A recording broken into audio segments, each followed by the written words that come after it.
Good morning, namaskar, and welcome again to another session of our webinar, Illness to Wellness. Today, we are having a very important and a very interesting topic, that is kidney care preventive and curative action. And we have very eminent panelists. We have stalwarts in the field of uh, kidney disease with us who are going to enlighten us about the various aspects of the kidney disease and how to prevent them and what can we do ourselves if we have some problem to treat them to make the best out of it. So I'd like to welcome once again our esteemed panelists. Uh, the the tradition is that Sri Anil Rajputji, who is the chairman of the CSR committee of SOCHM, delivers a welcome address. But unfortunately, he cannot be here with us today because he's out of the station. So, on behalf of Sri Anil Rajputji and SOCHM, sir, I would like to welcome both of you. Thanks a lot for sparing your time and joining us in this panel discussion and for enlightening viewers about this very important field. We all understand the important role of kidneys, even though they are not visible, but they are doing enormous work all the time, cleansing our body of toxins. There's a lot they're doing, and this is a very, very wide subject, and it concerns us all. So I won't be standing much between our discussion and the views of our eminent panelists. First of all, I would like to introduce our eminent panelists. We have with us Dr. Dinesh Kullar. Welcome, sir. He is DM Nephrology, FACP and FRCP Edinburgh, and Fellow of Indian Society of Organ Transplant.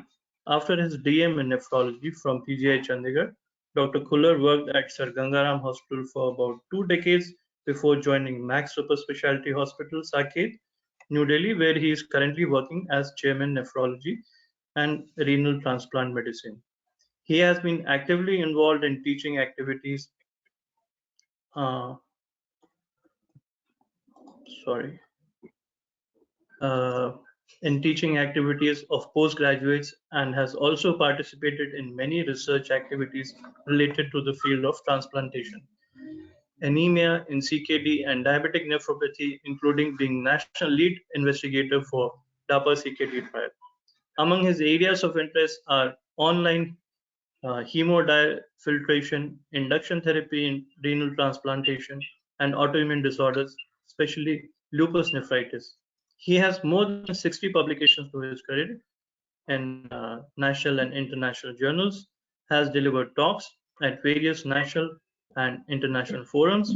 He has also edited a book, Lupus Nephritis, Pathogenesis and Current Management.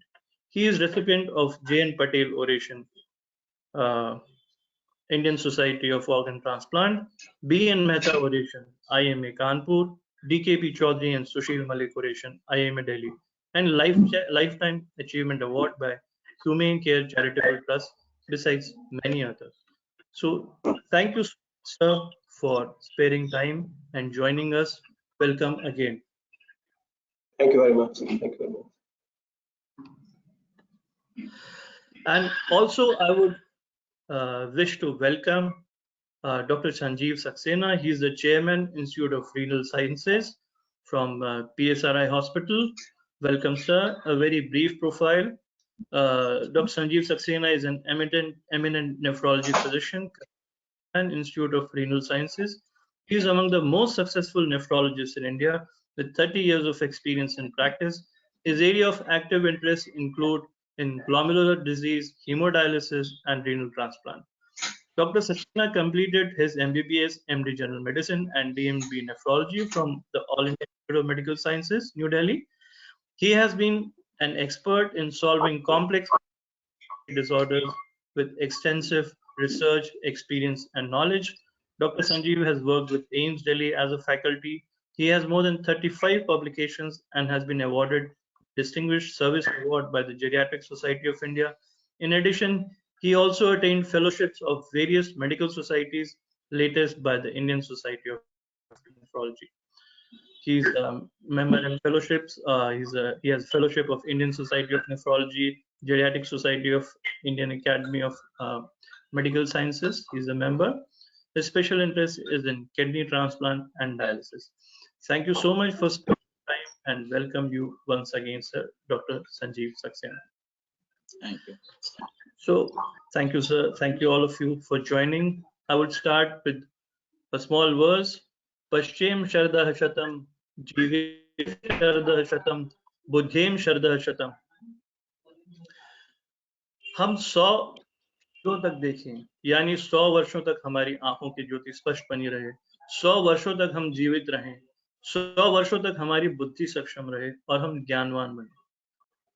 To continue all this, we need a healthy body, and in order to be healthy, in order to live long, and in order to live for 100 years or more, we must all have very healthy kidneys, because kidneys are playing a very, very important role.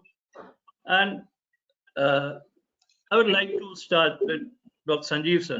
Please tell us कि kidney हमारे लिए इतनी important क्यों है, क्या वो ऐसा करती हैं कि हम उनके बिना जीवित नहीं रह सकते? ये तो एक्चुअली जो आपने सवाल पूछा, ये क्लियर होना चाहिए ऑडियंस को कि बॉडी में कोई भी पार्ट ऐसा नहीं है जो खामखा लगाया हुआ है. Every organ has a very important role. So if I am a nephrologist, I will say kidney has the most important role. A cardiologist will feel heart has the most important role. But सच बात ये है कि बिना एक के दूसरा नहीं चल सकता. And actually, what I am saying in Hindi is what is true, is that they are all interlinked, and there are diseases which affect both. So if one organ is affected, it affects the other organ. So briefly, अगर मुझे बताना है कि kidney क्या करती है, तो 5 major मैं कहूंगा फंक्शंस हैं किडनी के. सबसे बड़ा तो purification, waste removal of the body. जैसे हम लोग घर में काम करते हैं, किचन में घर का कूड़ा जमा होता है, वैसे ही शरीर भी एक इंडस्ट्री है, एक इंडस्ट्रियल यूनिट है, और उसमें जो डेली प्रोसेसेस होते हैं उसका काफी वेस्ट जनरेट होता है. अब ये वेस्ट किडनी फिल्टर करती है, और ये फिल्टर भगवान ने ऐसा बनाया है कि ये सिर्फ वेस्ट को जाने देता है और अच्छी चीजों को रोक लेता है ब्लड में से. तो जो आपके शरीर के लिए जरूरी चीजें रुक जाती हैं, सिर्फ वेस्ट मटेरियल निकलता है. इनमें से जो कॉमन वेस्ट मटेरियल हम लोग जानते हैं, आम आदमी जानता है, उसे यूरिया और क्रिएटिनिन कहते हैं. तो ये यूरिन से शरीर के बाहर निकलता है. इसके अलावा सोडियम पोटेशियम का बैलेंस रखना, शरीर में एसिड का बैलेंस रखना, ये तीनों चीजें क्रिटिकल हैं किसी भी ऑर्गन के फंक्शन के लिए. तो अगर आपका सोडियम गड़बड़ है, आपका पोटेशियम गड़बड़ है, तो किडनी को तो कुछ नहीं होगा, लेकिन आपका हार्ट रुक जाएगा. तो इसके बिना बाकी ऑर्गन्स पे भी लीथल इफेक्ट पड़ सकता है, और ये आपकी डिमाइस का कारण बन सकता है. एसिड, अगर एसिड आपका बेस स्टेटस बॉडी का ठीक नहीं है, तो सारे ऑर्गन्स आपके अच्छे काम नहीं करेंगे, मसल्स अच्छे नहीं काम करेंगे, पेन्स होंगे आपको. इसके अलावा सबसे इम्पोर्टेंट ब्लड का जो कॉन्स्टिट्यूएंट होता है हीमोग्लोबिन, वो भी किडनी से ही बनता है. तो किडनी से एक हार्मोन निकलता है जिसको इरेथ्रोपोइटिन कहते हैं. ये हीमोग्लोबिन बनाता है बोन मैरो के थ्रू. अगर किडनी फेल हो जाए तो आपका हीमोग्लोबिन भी नहीं बनेगा. इसके अलावा विटामिन डी, उसको ऐसा एक्टिव विटामिन डी में कन्वर्ट करता है. जो आप धूप से या जो आप विटामिन डी खाएंगे, उसको स्किन में बनेगा, या जो आपने इंटेस्टाइन से एब्जॉर्ब किया, उसको फाइनली एक्टिव विटामिन डी बनाने के लिए भी किडनी की जरूरत होती है. तो besides filtration, which is of course the basic role of the kidney, haemoglobin banana, calcium phosphorus, bone की स्ट्रेंथ को मेंटेन करना, ये बहुत वाइटल रोल है. लास्टली जो हमें भूलना नहीं चाहिए वो ये है कि हाइपरटेंशन का कंट्रोल भी किडनी से ही होता है. तो किडनी ऐसा हार्मोन बनाती है जो आपके ब्लड प्रेशर को कांस्टेंट रखता है। अगर उसमें गड़बड़ हो जाए तो ब्लड प्रेशर बढ़ सकता है। किडनी से अगर सोडियम रुकने लगे तो हाइपरटेंशन होने लगता है, पानी रुकने लगे तो हाइपरटेंशन हो सकता है। तो sodium water balance and the hormone which is called renin, अगर ये बैलेंस ठीक नहीं रहेगा, जो नहीं रहता है, एक बार किडनी में खराबी आ जाए तो आपको सीवियर हाइपरटेंशन हो सकता है। तो हाइपरटेंशन जो है, as a nephrologist I would like to stress, is a field of nephrology, not आप देखेंगे हाइपरटेंशन वाले सब कार्डियोलॉजिस्ट के पास जाते हैं जबकि पैथोजेनेसिस उसका किडनी में है। तो संक्षेप में मैं यही कहूँगा, ये 5 मेजर फंक्शंस हैं और कहने का शॉर्ट में ये है कि बिना किडनी हार्ट भी अच्छा नहीं चलेगा, ब्रेन भी अच्छा नहीं चलेगा, बोन्स भी अच्छी नहीं रहेंगी, सांस भी नहीं आएगा और मुश्किल हो जाएगी। Thank you sir. अगर एक छोटा सा उदाहरण मैं दूं कि जैसे लॉकडाउन के समय में आसमान साफ हो गया था, हवा कितनी खुशनुमा हो गई थी, तो जब हमारी किडनी सही काम कर रही होती है तो हमारे शरीर के अंदर कुछ ऐसा ही माहौल होता है। और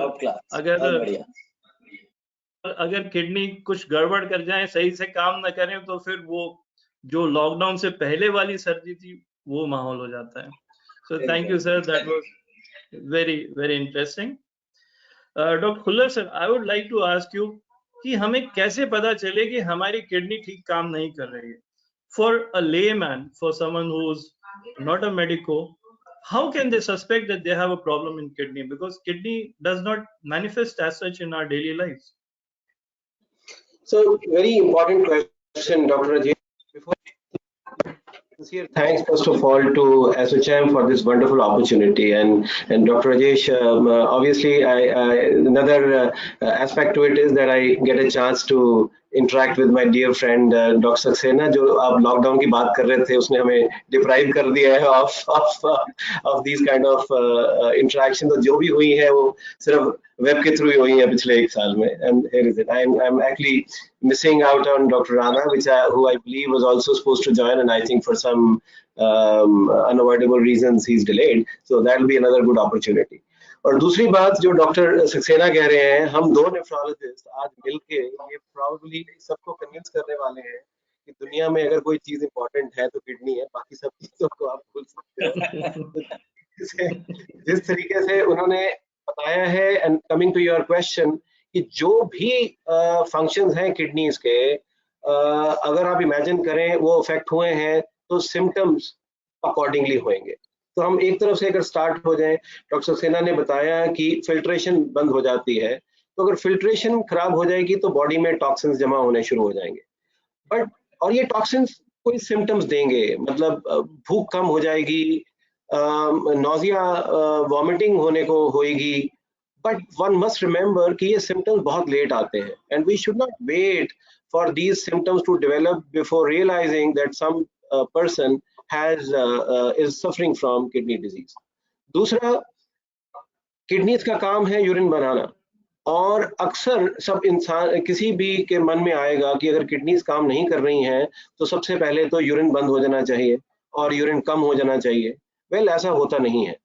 किडनीज यूरिन बनाती रहती हैं टिल क्वाइट लेट, और इनफैक्ट पैराडॉक्सिकली जब किडनीज की प्रॉब्लम क्रॉनिक तरीके से स्टार्ट होती है तो शुरू में तो यूरिन ज्यादा आना शुरू हो जाता है, रात को बार बार उठना पड़ जाता है, नॉट जो हम देखते हैं एल्डरली में प्रोस्टेट की वजह से बार बार उठना पड़ता है। I am talking about younger patients को भी यूरिन की कंसंट्रेटिंग एबिलिटी किडनीज की खत्म हो जाती है। वो जो यूरिन है वो मात्र पानी की तरह निकल रहा है, that is not a true urine जिसमें से टॉक्सिन्स रिमूव हो रहे हैं, उसमें सिर्फ पानी की तरह यूरिन आ रहा है। नेक्स्ट बात डॉक्टर सक्सेना ने बताई कि एसिड बेस का बैलेंस खराब हो जाता है, तो ऑब्वियसली जब किडनीज काम नहीं करेंगी तो बॉडी में एसिड जमा हो जाएगा, और ये एसिड ऐसी चीज है जो काफी उथल पुथल मचा देगा बॉडी के अंदर, बोन्स को कमजोर कर देगा, हार्ट पे इफेक्ट कर सकता है, माइंड पे इफेक्ट कर सकता है। शुरू में मालूम नहीं होता है बिकॉज धीरे धीरे बढ़ता है और बॉडी एडजस्ट करती रहती है। फिर डॉक्टर सक्सेना ने जैसे बताया कि हीमोग्लोबिन, हम सोचते हैं कि हीमोग्लोबिन हड्डी से बनता है, दैट इज ट्रू, बट हड्डी को कौन स्टिमुलस दे रहा है? The process of hemoglobin is like, I would say, a proper process एक खाने की तरह है, जिसमें से एक भी चीज की कमी हो जाए तो आपको ठीक नहीं लगेगा. एंड किडनीज बहुत स्ट्रांगली कंट्रीब्यूट करती हैं through via that hormone called erythropoietin. और अगर if kidneys are not functioning normally on a chronic basis, ये एरिथ्रोपोइटिन नहीं बनता है और हीमोग्लोबिन कम बनता है. Bones do not get the stimulus to form haemoglobin and they become anaemic. Anaemic होंगे तो ऑब्वियसली कमजोर, काम करने का मन नहीं करेगा, थकावट, सांस चढ़ेगा, हार्ट पे लोड पड़ेगा, राइट? सो ऑल आपकी कंसंट्रेशन कम हो जाएगी. Another important aspect which which people tend to forget is कि जो हम विटामिन डी सनलाइट से ले रहे हैं typically, that has to be activated once it goes into the body system. Liver उसको एक्टिवेट करता है और इम्पोर्टेंटली किडनीज एक्टिवेट करती हैं. वो विटामिन डी हमारे किसी काम की नहीं है अगर किडनीज उनको एक्टिवेट नहीं करेंगी. And obviously if kidneys are not working, the bones become weak. धीरे धीरे करके बोन्स इतनी अंदर से खोखली हो जाती हैं कि इवन ट्रिवियल ट्रॉमा से one can get things like fractures, bones, actually बड़े इसके manifestations होती हैं, but suffice to say that they are weak. And obviously another important point which Dr. Saxena may make and people again tend to confuse is that hypertension in everyone's mind becomes synonymous with cardiologist or some other organ, while the reality is जब हमें ये मालूम नहीं था कि hypertension क्यों होती है, we later on realized that probably the culprit is the kidney. And दूसरी तरफ कोई भी किडनी की प्रॉब्लम अगर होती है, there are very high chances कि high blood pressure हो जाएगा. So all these things, they are symptoms. So अगर हम किसी को ये बताना चाहें कि what are the symptoms you should be looking for to know whether he or she has a kidney disease, the answer is swelling हो सकती है, भूख कम हो सकती है, नौजिया हो सकता है, वॉमिटिंग आ सकती है, सांस चढ़ सकता है, पैरों में स्वेलिंग हो सकती है, हीमोग्लोबिन कम हो सकता है. और ये देखिए इन सब चीजों के बहुत सारे कारण हैं. तो you can say kidneys also are an important cause of these symptoms. Next चीज आती है पता करने के लिए कि अब शक पड़ गया तो कैसे पता करेंगे a given person has a kidney disease or not. That's the crux of I think today's discussion, and I'm sure Dr. Saxena will surely agree with me. And I've heard him talk beautifully about the two aspects which I am going to steal from him, that his famous statements. I think not more than 200 rupees or 300 rupees के test में साल में एक बारी आप ये जान सकते हैं कि किडनी की प्रॉब्लम है क्या नहीं है. एक यूरिन टेस्ट इससे सस्ता टेस्ट नहीं हो सकता, इससे इजी टेस्ट नहीं हो सकता, ये देखने के लिए कि इसमें एल्ब्यूमिन या प्रोटीन लीक हो रही है कि नहीं हो रही है. और दूसरा एक ब्लड टेस्ट जिसका नाम है क्रिएटिनिन, सीरम क्रिएटिनिन, जो एक डिफरेंट लैब से कहीं फ्री भी हो सकता है और अगर आप महंगे से महंगा भी लें तो लैब 200 रुपीज से ज्यादा चार्ज नहीं करेगी. Just based on these reports, you can be alerted to the possibility that a given patient may be having some kind of kidney disease. And if all the times we are talking that diabetics को kidney की problem हो सकती है, hypertensive को kidney की problem हो सकती है, जिनको स्टोन डिजीज है उनको हो सकती है, तो I think it is not investing too much by asking them to get their just a routine urine and creatinine test. Thank you sir. आपने बहुत ही अच्छे तरीके से सब बातें बताई और मुझे एक छोटी सी चीज याद आ गई. जो मेडिसिन की किताब हम सब पढ़ते हैं हैरिसन, उसमें एक छोटा सा कोट है कि so many doctors would be turning in the graves remembering that they did not order a urine test. कि यूरिन टेस्ट इतना महत्वपूर्ण होता है कि जिससे बहुत सारी शरीर की सारी बीमारियों के बारे में पता चल सकता है. Thank you so much. From what you have deliberated just now, both of you, I think a very important point comes out, that is hypertension. Because hypertension is by far a very common and probably the most common of all the disease. And what we see in hypertension is the target organ damage. क्यों हम इलाज करते हैं कि target organ damage को बचाने के लिए. So, Dr. Saxena sir, what is the role of hypertension in causing disease of, even though hypertension itself is caused by the kidneys, how does it affect the kidneys? Actually मैं इसमें जो main तरीका hypertension जिससे kidney को affect करता है वो है अगर आप अनकंट्रोल्ड ब्लड प्रेशर रखें। जी। तो अगर आपको ब्लड प्रेशर हो भी गया है, जिसे हम कॉमन उसमें कहते हैं एसेंशियल हाइपरटेंशन, जिसका कोई कारण नहीं है, जैसे किडनी डिजीज है नहीं आपको और कोई बीमारी नहीं है बट हाइपरटेंशन है, तो जनरली फैमिलीज में चलता है, क्योंकि फादर को था, मदर को था, तो आपको भी हो गया। उसमें अगर आप ब्लड प्रेशर वेल कंट्रोल रखेंगे तो आपकी किडनी कभी अफेक्ट नहीं। तो क्रक्स ये है कि आप अपना टारगेट ब्लड प्रेशर रखिए 120/80।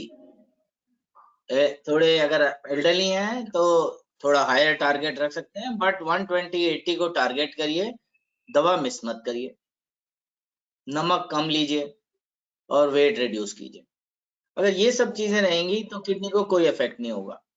बट अगर आपके पास बीच बीच में आप जो अक्सर लोग करते हैं कि सालों साल खानी पड़ती है दवा, तो वो छोड़ देते हैं।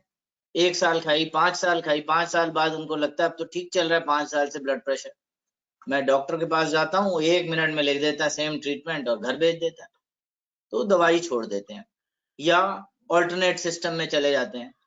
कोई बता देता है कि भाई ये वाली आयुर्वेदिक दवा है जिससे ब्लड प्रेशर मेरा तो पिछले 5 साल से कंट्रोल्ड है, तो दवा छोड़ देते। तो कहने का मतलब ये है, एपिसोड्स ऑफ एक्सेलरेटेड हाइपरटेंशन, अगर बीपी बीच बीच में आपका 180 110 ऐसे हो रहा है तो आपकी किडनी पे अच्छा प्रभाव नहीं पड़ेगा। बट अगर आप वेल कंट्रोल्ड हैं तो 100 में 1 की किडनी खराब नहीं होगी, ये तय है बात। बट 100 किडनी खराब होंगी तो उनमें 70 को हाइपरटेंशन होगा। तो रिवर्स जो है वो हमारे लिए इम्पोर्टेंट है। बहुत कम किडनी डिजीजेस होती हैं जिनमें हाई ब्लड प्रेशर नहीं होगा, बट हाई ब्लड प्रेशर पर से किडनी खराब होना जनरली होता नहीं है, अनलेस कि ऐसे episodes. Okay, thank you sir. So what is important is कि अगर किसी को ब्लड प्रेशर है तो उसको जरूर कंट्रोल करके रखें, बिकॉज ब्लड प्रेशर बढ़े रहने से और तो कॉम्प्लिकेशन होती हैं, साथ में किडनी की प्रॉब्लम, किडनी भी खराब हो सकती है। One more thing which is associated with kidneys, which is a very common problem, is diabetes. Doctor Khullar, हमें कुछ बताइए कि डायबिटीज और किडनी का क्या एसोसिएशन है? So I think एक बहुत एक important aspect हो गया है, and I think it become a collective responsibility of each one of us to remind everyone that diabetes has become a menace. It is slowly destroying the world and especially our country as well. To give you an example, let's say, I mean, in some figures, which I don't want to scare everyone, but one has to be mindful as to where do we stand in our country. 130 crores की population, and अगर हम अंदाजा सा rough अंदाजा लगाएं और बड़ा liberal अंदाजा लगाएं, तो there is a possibility that close to 8 to 9 crores are suffering from diabetes. I mean, अब आप थोड़ा सा ध्यान से इसको सुनिएगा, where I am wanting to take everyone.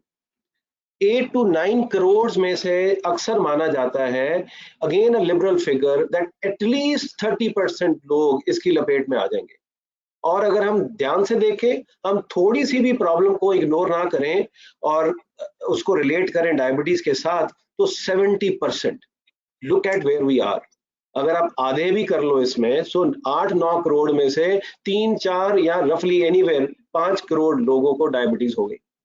और नेक्स्ट स्टेटमेंट इवन वर्स है, more scary है, and that is once diabetes has established itself as a kidney disease in a given patient, diabetic kidney disease इसको कहते हैं, ये एक progressive बीमारी है।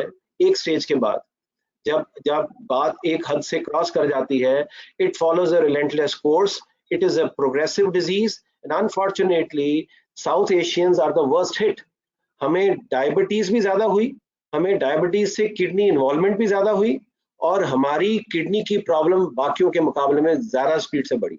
सो we are worst affected from all corners, from all sides. And जितना मर्जी देश तरक्की कर लेगा, whatever progress we are making, the fear is it is going to go down, it's going to go waste because of diseases like diabetes and diabetic kidney disease. So look at where we are. और relentless course का मतलब था कि एक बार start हो गई और if one lives for long enough, we are talking about reaching a stage जहां पे आपने सुना होगा the dreaded words, they are the dialysis and kidney transplantation. So अक्ल इसी में ही है कि हम इस 8 करोड़ के नंबर को किसी तरीके से कम करें, which is called primary prevention. We should not allow our population to become diabetic. That's the crux. तो वही हमारी भलाई है इस देश की. And God forbid if one becomes a diabetic, अभी भी शायद कुछ बिगड़ा नहीं है, and we can still go in for something called secondary prevention, which means कि अब डायबिटीज को किसी ऑर्गन पे इफेक्ट नहीं होने देना. जो डॉक्टर सक्सेना बोल रहे थे कि हाइपरटेंशन कंट्रोल करके अगर आप उसको उसके इफेक्ट्स को नलीफाई कर सकते हो, the same holds true for diabetes as well. If you and there are enough data, long trials, huge trials which have confirmed that even if you become a diabetic, if you are able to control your diabetes in the best possible manner, probably nothing will happen to your end organ, the target organs of diabetes, like kidneys, heart, brain, nerves, etc. So this is, I said, where we are at the moment. Yeah. Thank you, sir. I think we are getting a very good message from both of you that these two diseases by far are very common, diabetes and high blood pressure, and both of them lead to chronic kidney disease. But if they are controlled well, अगर हम अपना blood pressure control रखें और हम diabetes control रखें, तो हम इसके जो खतरनाक complication हैं दोनों के, उससे बच सकते हैं. Thank you, sir. Thank you both of you. अब मैं पूछना चाहूँगा, let us come down to some common understandings, or I would say misconceptions that people have about, or the things that they want to know. आपने बताया शुरुआत में कि kidney water handle करती हैं, हम जो पानी शरीर में आते हैं वो कितना पानी रहे. तो पानी के बारे में बहुत सारी बातें सुनते हैं, और स्पेशली जो हमारी व्हाट्सएप यूनिवर्सिटीज चलती हैं भिन्न भिन्न, कोई लिखता है कि रोज 10 लीटर पानी पीना चाहिए, कोई लिखता है कि रोज 6 लीटर पानी चाहिए. सो what would you recommend, sir? Let's start with Dr. Saxena. How much water should we take? क्या ज्यादा पानी पीना अच्छा होता है, या प्यास लगे तब पानी पीना चाहिए? What would you recommend to all of us? मैं एक्चुअली इसका जवाब इस तरह दूंगा कि क्या हम लोग वाकई में आम आदमी नापता है कितना पानी पी रहा है वो? मेरे ख्याल से तो मैं तो कभी नापा नहीं है, और उसका रीजन ये है कि आपको नापने की जरूरत नहीं है. आपके बॉडी में थर्स्ट मैकेनिज्म होता है और वो आपको गाइड करता है कि भाई इतना पीना है, इतना नहीं पीना है. बट क्योंकि अब आजकल तो आदमी सेब भी खाता है तो गूगल करता है कि सेब में क्या मिनरल्स होते हैं, कितना आयरन होता है, उसमें कितना एब्जॉर्प्शन होगा, तो इसलिए ये रेलेवेंट क्वेश्चन बनता है और लोग पूछते हैं. बट सफाइस इट टू से 2.5 से 3 लीटर एक एवरेज इंसान को पानी पर डे कंज्यूम करना चाहिए. लेकिन अगर आप ऐसे प्रोफेशन में हैं जो सारे दिन ही आप एसी में बैठे रहते हैं और जरा से भी स्वेटिंग नहीं करते हैं, तो 2.5 से 3 लीटर भी ज्यादा ही है. और अगर आप सन में काम करते हैं, आप वर्कर हैं, और या आप इंडस्ट्री ऐसी है जिसमें फर्नेसेस के पास आपका काम है, तो स्वेट आप ज्यादा करेंगे, तो उसके लिए कंपनसेट करना पड़ेगा. पर ये जो कंसेप्ट है कि सुबह उठ के 1 लीटर पहले मैं पानी पीऊं फिर दिन शुरू करूं तो उससे मेरी किडनीज ठीक रहेंगी, ये कंसेप्ट सही नहीं है. तो नटशेल में आपको नापने की जरूरत नहीं, आपका शरीर, unless you have a disease. अब अगर आपको डायबिटीज है या आप हाइपरटेंसिव हो और आप दवा खाते हो ब्लड प्रेशर की जिससे यूरिन बहुत होता है, उस टाइम आपको शायद नापना पड़े, और शायद डॉक्टर ही आपका बोले कि भाई आप नापिए अपना यूरिन और उसके हिसाब से पानी पीजिए. स्पेशली अगर आपको किडनी की डिजीज है तब तो आपका डॉक्टर जरूर बोलेगा कि भाई पानी नापिए और इतना यूरिन तो इतना पानी पीजिए. बट अदरवाइज आम आदमी को जरूरत नहीं है. और 2.5 से 3 लीटर लिक्विड्स, विच मीन्स पानी, दूध, चाय सब मिला के, इससे ज्यादा शरीर को जरूरत नहीं है हेल्दी रहने के. Okay, thank you, sir. Thank you. Dr. Khuller, now it come to salt, because नमक एक ऐसी चीज है जिसकी वजह से हम आजकल तो सुनते हैं कि नमक एक सफेद जहर है. Literally, there are so many diseases which are caused by excess salt intake, not just hypertension. आप क्या बोलना चाहेंगे कि what is the role of kidneys in handling salt, और क्या क्या हो सकता है? So I would agree there. I think हमें सॉल्ट का, कॉमन सॉल्ट का ज़्यादा उपयोग नहीं करना चाहिए। इसमें कोई दूसरी राय नहीं है। हम चूंकि आप देख रहे हैं हमारी कंट्री में भी the way we talk about diabetes, similarly we must talk about hypertension as well. बहुत ज़्यादा हाई इंसिडेंस है, और सबसे एक बेसिक चीज़ जिससे हम हाइपरटेंशन को प्रिवेंट कर सकते हैं और ट्रीट कर सकते हैं, वो है सॉल्ट की इंटेक्स को कम करना। तो अक्सर हम लोग कहते हैं कि एक चुटकी सॉल्ट यही होना चाहिए सारे दिन में, पर दो तीन जो जो मिसकंसेप्शंस हैं वो शायद आज मैं एड्रेस करना चाहूंगा। हम लोग सोचते हैं कि अगर हम नमक कम खाएंगे तो हमारा नमक की कमी हो जाएगी बॉडी में। ऐसा नहीं है, बॉडी में काफी नमक है। बॉडी में नमक की कमी तभी हो जाएगी कि आप नमक तो खा नहीं रहे हो और पानी 10 लीटर पी रहे हो, और डाइल्यूट हो जाएगा। सो अगर हम नमक कम करते हैं, और काफी स्टडीज हैं, जापान में एक बड़ी अच्छी एक स्टडी की गई जिसमें उन्होंने एक विलेज में से सॉल्ट हटा ही दिया और गायब कर दिया उनकी डाइट में से, और बाद में देखा गया कि उनके ब्लड में नमक की कमी नहीं हुई, लेकिन ब्लड प्रेशर का इंसिडेंस ऑलमोस्ट खत्म हो गया। अगर किसी को बीमारी की वजह से हाई ब्लड प्रेशर है वो एक अलग बात है, किडनी की वजह से ब्लड प्रेशर हो गया या कोई और कारण थे, एंडोक्रीन ग्लैंड्स होते हैं हमारे बॉडी में जिसकी वजह से हाई ब्लड प्रेशर हो जाता है, वो एक अलग बात है। हम आज बात कर रहे हैं which concern the majority of the general population, जो हमारी मेन हेल्दी पॉपुलेशन है, हम उनको आज एड्रेस कर रहे हैं, how to prevent hypertension. And I think if you reduce the salt intake, it is very important कि शायद आपको नमक वो होगा नहीं हाइपरटेंशन, और किसी को अगर हाइपरटेंशन हो गया है तो शायद वो इजीली ट्रीट हो जाएगा सॉल्ट कंट्रोल करने से। यहाँ पे एक और चीज है, हम कह देते हैं कि सॉल्ट, कॉमन सॉल्ट कम खाएं, और सडनली वी रियलाइज कि बड़ा ही कॉमन वर्ड है, हम तो सेंधा नमक खाते हैं, हम मेडिकेटेड सॉल्ट खाते हैं। मेडिकेटेड सॉल्ट इज जो बाजार में मिलता है, medicated salt, that is rather than sodium chloride which is the common salt, that is potassium chloride. अब प्रॉब्लम आ जाती है आम जनता के लिए तो ठीक है, बट बिना डॉक्टर की कंसल्टेशन के अगर कोई किडनी पेशेंट ये वाले सॉल्ट लेना शुरू कर दे तो I think that can be troublesome, because kidney patients में एज सच पोटेशियम हाई रहता है, ऊपर से अगर वो ये वाला सॉल्ट लेना शुरू कर देते हैं as a substitute, that I think becomes dangerous at times. So जो भी करें, अगर आप नॉर्मल से हटते हैं तो डॉक्टर की सलाह जरूर लें, but what you can do on your own is drastically cut down the salt intake. कितना सॉल्ट, अगर हम कुछ भी टेस्ट नहीं आ रहा, हम बिल्कुल फीकी चीज खा रहे हैं, तो भी आप याद रखिए हमारा अननोइंगली 2 ग्राम सॉल्ट इनटेक हो जाता है। And what we are trying to say is आपका सॉल्ट इनटेक 5 ग्राम से कम होना चाहिए, टोटल 5 ग्राम से कम। How much is 5 grams?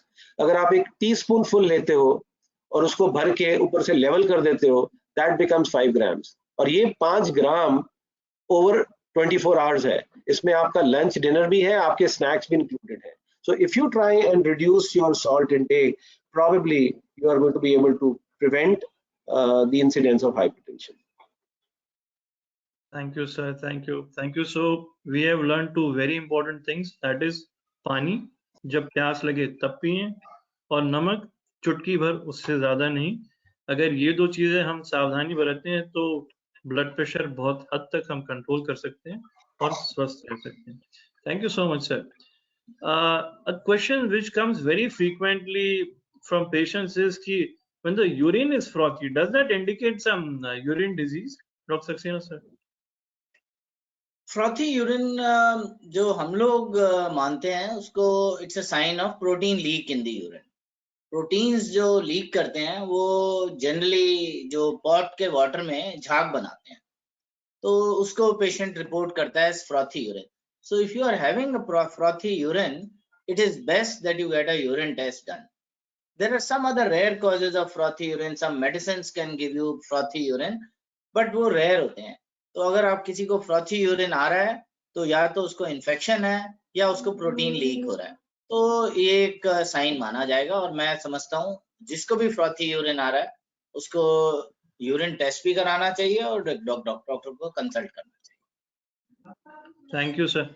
Doctor Khullar, आप कुछ और बता सकते हैं कि यूरिन के बारे में विच normal person should be aware of, कि किस चीज का ध्यान रखें? लोग कभी बड़े परेशान होते हैं कि बहुत मेरा तो बहुत डार्क यूरिन आ रहा है, या मेरा पानी की तरह? So what are the different causes and what a person should be aware of? कई चीजें हैं। अगर हम उल्टा चले कि अगर हम ये यूरिन लेबोरेटरी में टेस्ट के लिए भेजते हैं तो लेबोरेटरी क्या चीजें मुख्य तौर पे उसमें चेक करेगी, and then will come back कि पेशेंट क्या आपको रिपोर्ट करेंगे। लेबोरेटरी देखती है कि उसका कलर क्या है, लेबोरेटरी देखती है कि उसकी स्पेसिफिक ग्रेविटी क्या है, उसमें प्रोटीन है कि नहीं, उसमें ग्लूकोज है कि नहीं, उसमें ब्लड मात्रा, कोई आरबीसी रेड ब्लड सेल तो नहीं आ रहे हैं, उसमें वाइट ब्लड सेल्स तो नहीं आ रहे हैं। और अगर हम ये जानना चाहें कि ये रेड ब्लड सेल्स और ये वाइट ब्लड सेल्स ये कहाँ से आए हैं, because you can imagine kidneys ऊपर है यूरिनरी ट्रैक्ट में, फिर वो पाइप उनको ब्लैडर में लेके आती है और हम नॉर्मल तरीके से यूरिन पास करते हैं। क्या ये किडनी से ब्लड आ रहा है कि क्या ये नीचे ब्लैडर के लेवल से, प्रोस्टेट के लेवल से आ रहा है, ये सारी चीजें लेबोरेटरी हमें बता सकती है।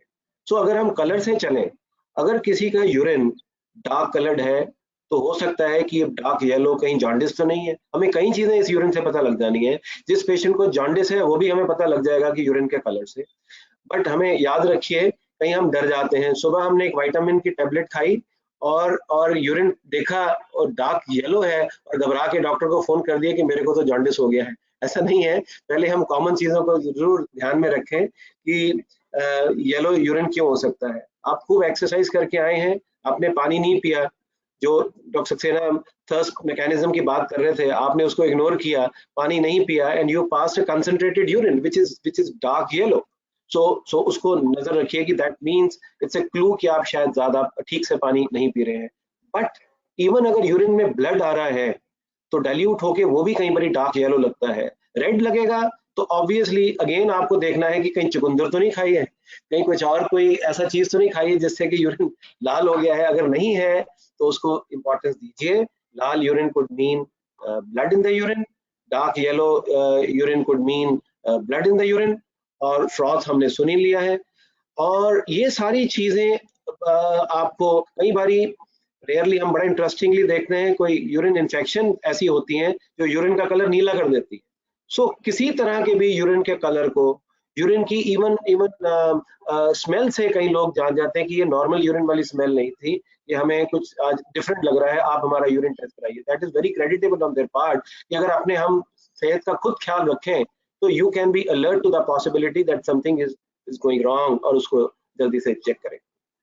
अगर यूरिन पास करने में आपको तकलीफ हो रही है, दर्द हो रही है, दिस मीन्स कहीं रुकावट हो सकती है। एल्डरली मेल्स में प्रोस्टेट एक मुख्य कारण बन जाता है। फीमेल्स, एल्डरली फीमेल्स में भी यूरिन रास्ता पैसेज नैरो हो जाता है, that could be it. Urine में अगर इन्फेक्शन है तो दर्द होएगी, लोअर पेट में दर्द होएगी, यूरिन बार बार आएगा। तो अगर अपर यूरिनरी ट्रैक्ट इन्फेक्शन है तो किडनीज के लेवल पे तो फ्लैंक्स में पेन होएगी। सो पेन, यूरिन पास करने में तकलीफ, यूरिन बार बार आना, रात को बार बार उठना, अगेन इज अ पॉसिबिलिटी कि किडनीज की फंक्शनिंग में थोड़ा इफेक्ट आ गया है, या फिर प्रोस्टेट एनलार्ज होने की वजह से मेल्स में बार बार यूरिन आ रहा है। So urine is such an important thing. जो आपने हैरिसन और हचिसन की बात हमें याद कराई आज, दैट इज वो हम भूल नहीं सकते हैं कि इसके बगैर आप आगे नहीं चल सकते। Thank you sir, thank you, that was very interesting. अब एक बहुत कॉमन प्रॉब्लम है, that is kidney stones which are formed in the kidney. So थोड़ा let us discuss about that. Doctor Saxena sir, अक्सर लोग बोलते हैं, मुझे याद है एक माँ अपने बच्चे को लेके आई कि डॉक्टर साहब ये तो देखो पानी नहीं पीता है इसीलिए इसको जो स्टोन बन जाता है। वो बेचारा दर्द में भी तड़प रहा है, उसको डांट भी पड़ गई। So what are the common causes, and is it because people don't drink enough water that they get stones? Well I won't say कि ये डायरेक्ट लिंक है, जो कम पानी पीते हैं उनको स्टोन होगा, ऐसी बात नहीं है। बट स्टोन बनने, अगर किसी को टेंडेंसी है स्टोन बनने की, या उसके एक छोटा सा 2 मिलीमीटर का स्टोन है और वो कम पानी पिए, तो शायद उसका स्टोन ग्रो जल्दी करेगा। बट स्टोन बनने के बहुत अलग कारण होते हैं। कुछ कारण तो होते हैं जिनके बारे में हमें पता नहीं है, ये ना फैमिलीज में रन करते हैं। तो फादर को भी था, ब्रदर्स को भी है, उसको भी है। तो इसमें हमें बहुत, इसका हमें ज्ञान नहीं है। बट ये हम बिलीव करते हैं इन लोगों के यूरिन में कैल्शियम ज्यादा एक्सक्रीट होता है जितना होना नहीं चाहिए, और क्योंकि कैल्शियम के ही स्टोन्स होते हैं ज्यादातर, तो ये एक कारण होता है। इसके अलावा जो कारण होते हैं, जैसे आपने बच्चे में बताया, बच्चे में पानी पीने का कारण नहीं है, बच्चे में या तो कोई डिफेक्ट्स हैं जिसकी वजह से उसके यूरिन में कैल्शियम, फास्फोरस, कैल्शियम ऑक्सलेट ये ज्यादा निकल रहे हैं। इनमें कुछ बीमारियां होती हैं, आम आदमी को जानने की जरूरत नहीं, बट ट्यूबुलर डिजीजेस होती हैं जिनमें एसिड बेस का बैलेंस खराब रहता है, तो उसकी वजह से कैल्शियम का एक्सक्रीशन खराब रहता है, तो कैल्शियम ज्यादा निकलने से इनके स्टोन्स बनने लगते हैं।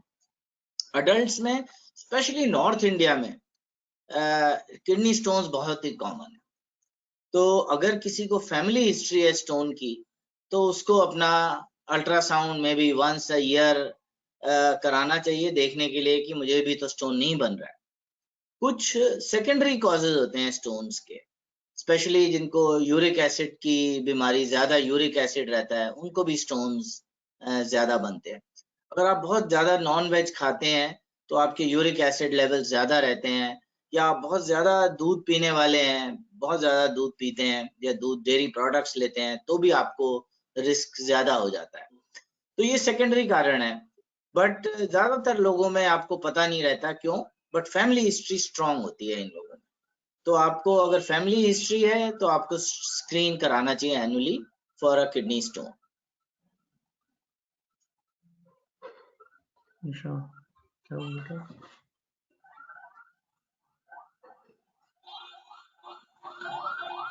हाँ doctor Raju, Am I audible? yes, Hello. you are audible. Okay. I'm sorry. I think there was some net problem. Okay, sir. Thank you so much, Dr. Khulla. I would like to come to you, continuing the same topic. कि कुछ special diet लेनी चाहिए, कुछ dietary restriction या food intake. एक सवाल ये मैं इसी से जुड़ा हुआ, उसका हालांकि आधा जवाब सर ने दे दिया है कि अक्सर प्रिस्क्रिप्शंस पे बाकायदा लिखा होता है take plenty of water, plenty of food. तो एक तो ये बताइए कि जिनको स्टोन है उनको क्या बहुत ज्यादा पानी पीना चाहिए, उससे स्टोन फ्लश आउट हो जाता है क्या? दूसरा, कुछ डाइट के बारे में आप दोनों प्लीज हमें बताइए। तो इसमें बहुत इंपॉर्टेंट ये रहेगा ये जानना कि किस किस्म का स्टोन है। डॉक्टर सक्सेना ने बताया कि most of the times the stones calcium oxalate, calcium phosphate ये वाले होते हैं, और उसमें ऑब्वियसली एक बार अगर स्टोन बन जाए तो we would certainly want to tell our patients कि और ना बने, इसको प्रिवेंट करने के लिए आपको पानी ज्यादा पीना चाहिए। वो एक स्पेसिफिक क्लास हो जाती है जिसमें हमें डेफिनेटली उनको हम एडवाइस करते हैं ज्यादा पानी पिए।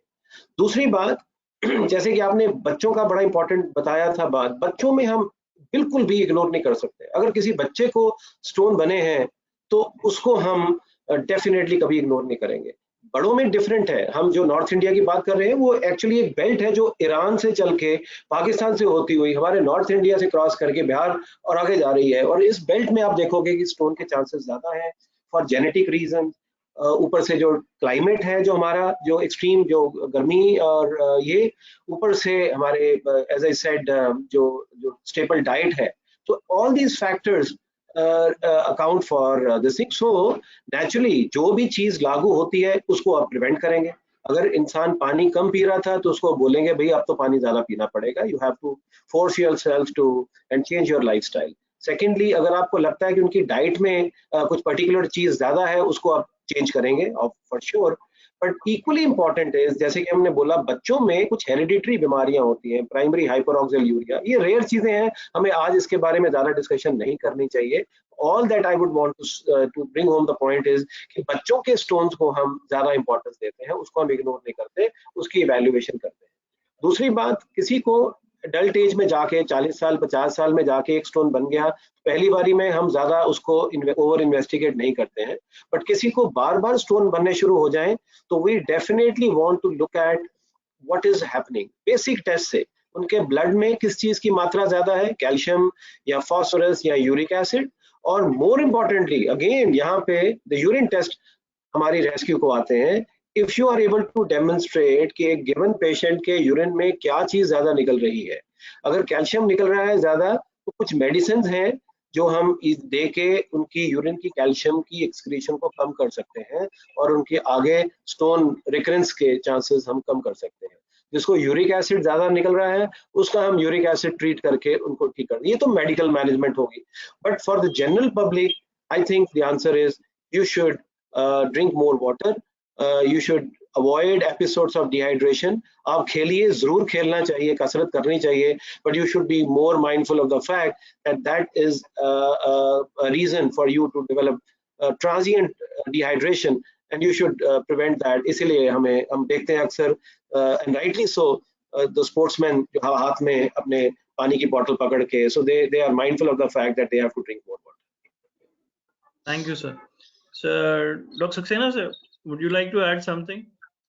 नहीं, मेरे ख्याल से डॉक्टर साहब ने बिल्कुल सब कंप्लीट ही बताया है। इसमें भी मैं एक बात बता दूं कि हाई वाटर इनटेक का मतलब ये नहीं है 10 लीटर पानी पीना है, फिर भी अगर आप 3 लीटर पी रहे हैं तो बहुत है। तो ये कंसेप्ट मतलब ये है कि आप अगर कम पानी पीने वाले आदमी हैं, जैसे लोग 1 लीटर ही पीते हैं, तो अगर आपको स्टोन है तो आपने 3 लीटर जरूर पीना है। That is very good, sir. मैं और डॉक्टर सक्सेना अक्सर जो लोग बाहर से आए होते हैं पेशेंट्स हमें दिखाने के लिए, उनको ये जरूर बात बोलते हैं कि दिल्ली में वैसे ही पानी की किल्लत है, प्लीज जरा 10 लीटर की बात मत करिए, 2 दिन से गुजारा करिए। बहुत अच्छे सर। किडनी के स्टोन की प्रॉब्लम बहुत कॉमन है, और कॉमन प्रॉब्लम है तो इसके इलाज भी बहुत तरह के सब जगह अलग अलग होते हैं। So there are lot of non prescription medicine जो लोग लेते हैं, do they have any role? और अक्सर लोग बोलते हैं कोई दाल है, कुछ दालें स्पेशली हैं, उसको ज्यादा खाते हैं, भिगो के लेते हैं, तो इन सब चीजों में कोई रोल है स्टोन्स की ट्रीटमेंट और प्रिवेंशन में?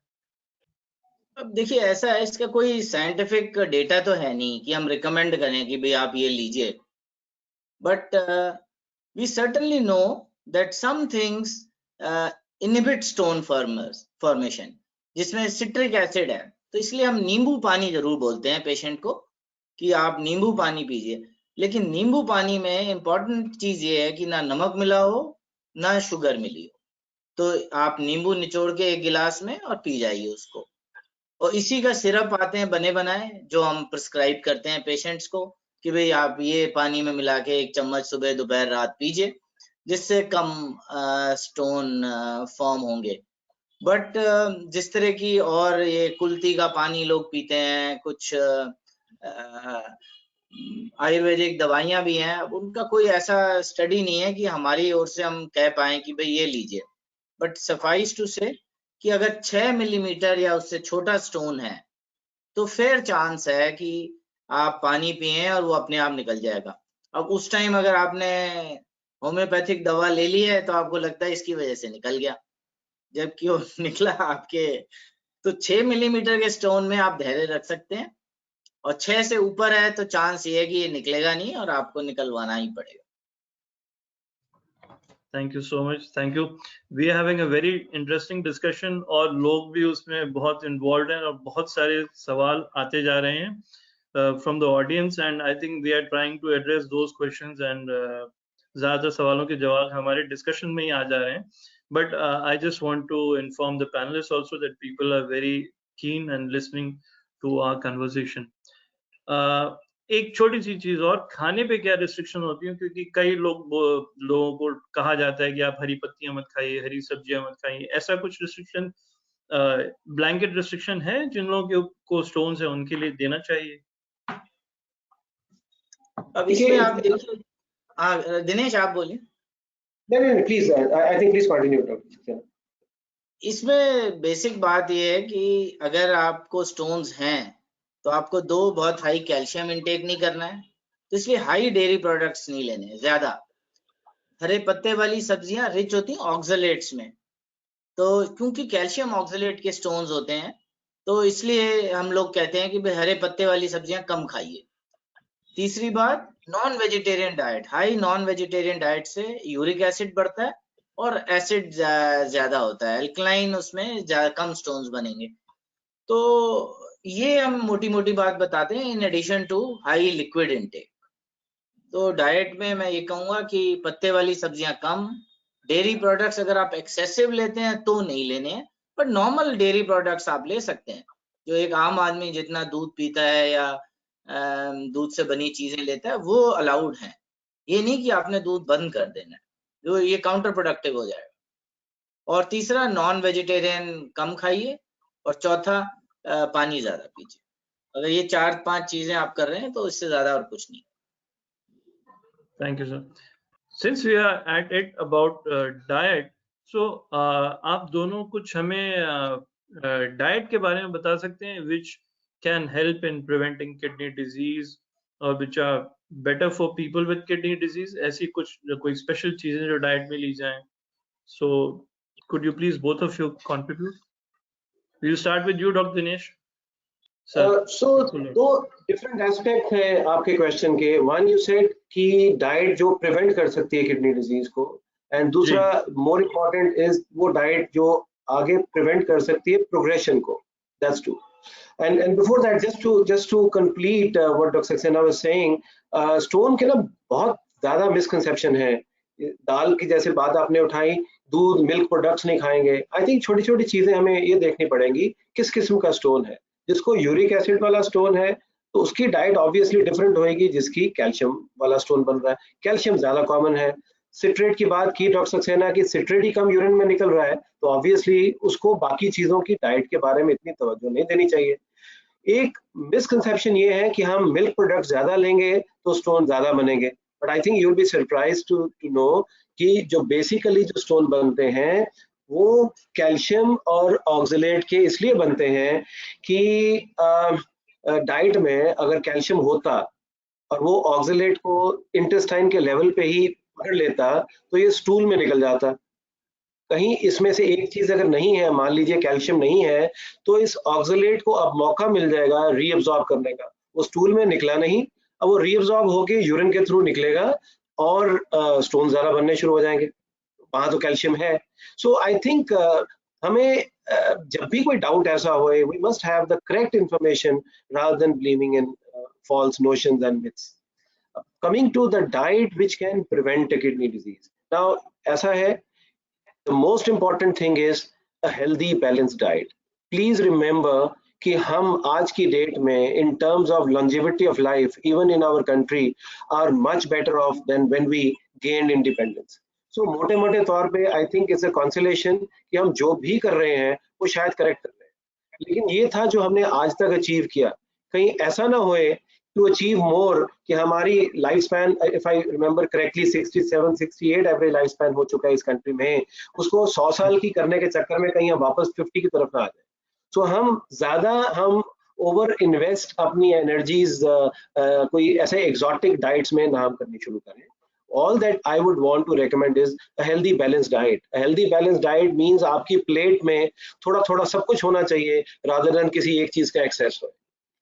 बात उठती है कैसे प्रिवेंट कर सकते हो। अगर हम बहुत हैवी नॉन-वेज खाना शुरू कर दें, हम बहुत हाई प्रोटीन डाइट, हम जिम्स में जाके खूब प्रोटीन सप्लीमेंट लेने शुरू कर दें, तो ऑब्वियसली हमारी किडनीज ये कोप अप करने के लिए नहीं बनी थी और they can succumb to this kind of unnecessary pressure onto them.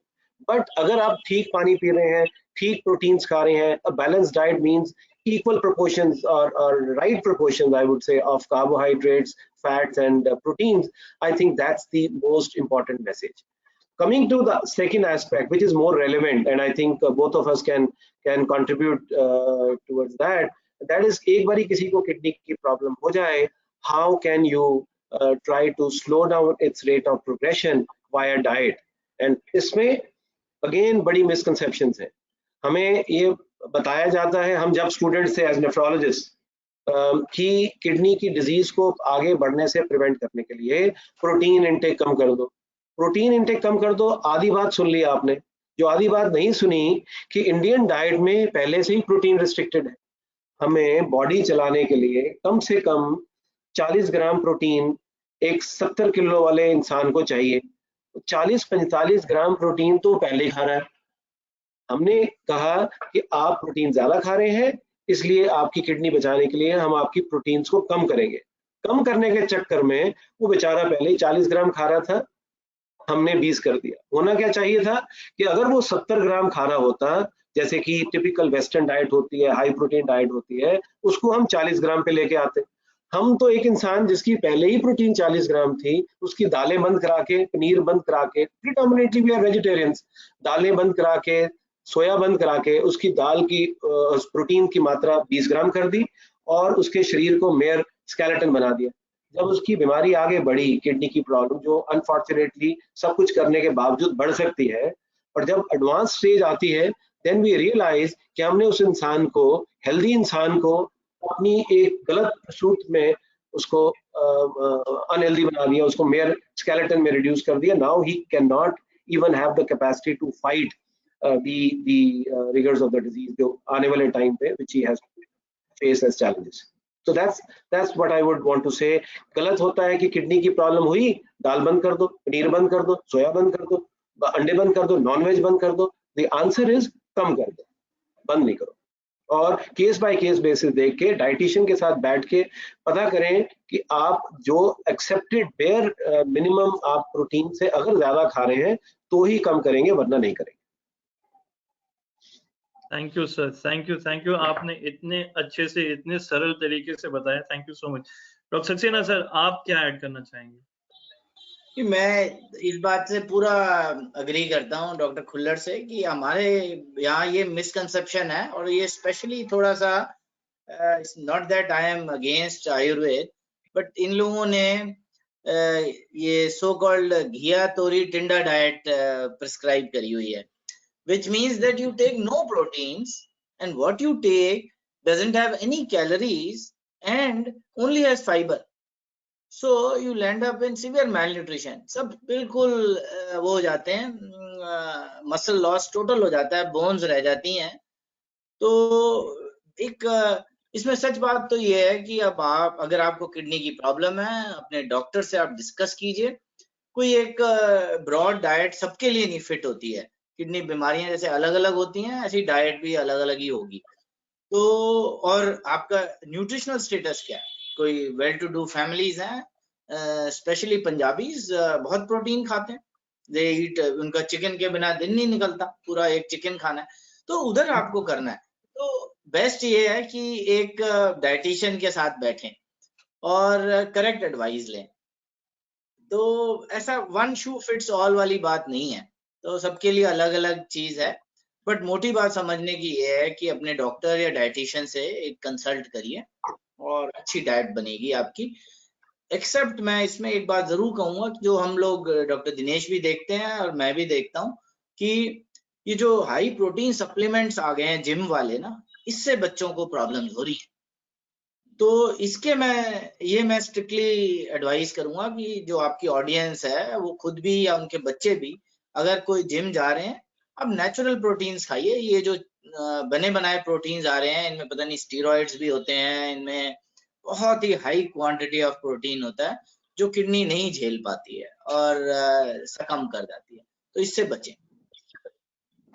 Thank you sir, ये आपने बहुत ही लाभकारी जानकारी दी कि खासतौर पे हमारे बच्चे जो जिम जाते हैं, वहाँ पे जो प्रोटीन सप्लीमेंट लेते हैं, उनसे बचें, बिकॉज ये किडनी की हेल्थ के लिए बहुत ही डेट्रीमेंटल हो सकती है। इससे ऐसे नुकसान होते हैं कि जिसकी कभी भरपाई नहीं होती। I have seen in my patients that young boys losing their life to kidney failure because of these supplements. कुछ छोटे छोटे एस्पेक्ट हैं जो हम चाहेंगे कि हम जल्दी कवर कर लें। कुछ बीमारियां जो बच्चों को, क्या बीमारियां होती हैं किडनी की, बच्चों में भी होती हैं, तो would you please enlighten us? Doctor Khullar में भी आप बताएंगे कुछ। सो बच्चों में किडनी डिजीजेस होती हैं, फॉर्चुनेटली इतनी कॉमन नहीं है, और उनके खास स्पेसिफिक रीजंस होते हैं। So we must be alert to the possibilities. एक तो है उनके what we call as CAKUT, congenital abnormalities of kidneys and urinary tract.